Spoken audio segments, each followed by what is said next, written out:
Od volitev pa na referendum na drugi strani Evrope. V Kataloniji pa se zadnje tedne piše zgodovina. Septembra so se spet odločili, da nočejo biti del Španije in da se hočejo osamosvojiti. Zbobnali so Katalonce in izvedli čist ta prav referendum. Legitimno. Če jih kdo razume, smo to Slovenci, je tako.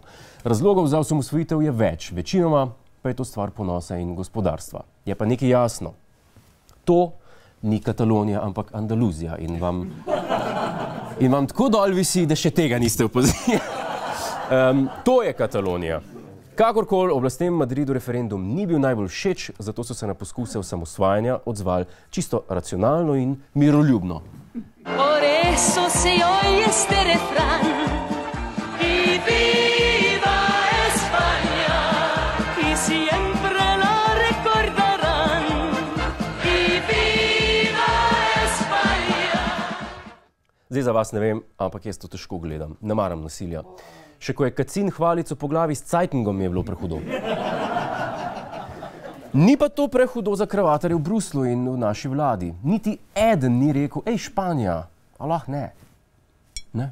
Lahko se kom zdi to čudno, sam nekaj moramo vedeti. Zdaj imamo dve sorti nasilja nad državljani. Eno je diktatorsko nasilje, recimo to, kar delata Erdogan pa Putin, to mi obsojamo.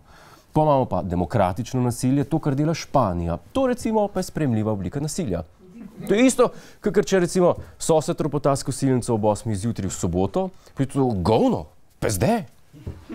Če pa mi to delamo, je nekaj normalnega, ne? Kdaj boš pa kosil? Opoldne, ko je en barbar?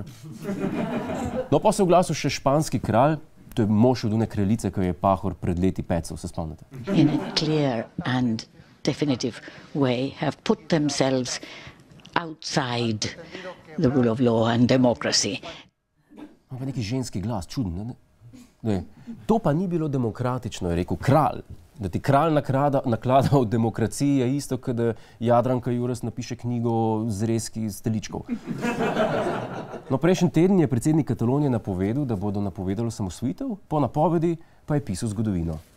Razglasil je neodvisnost in tudi simbolno podpisal deklaracijo, a parlamentu predlagal, da se razglasitev odloži za nekaj tednov. Najprej ja, a pol ne. Kad imel babo nago, čak še 3 ure.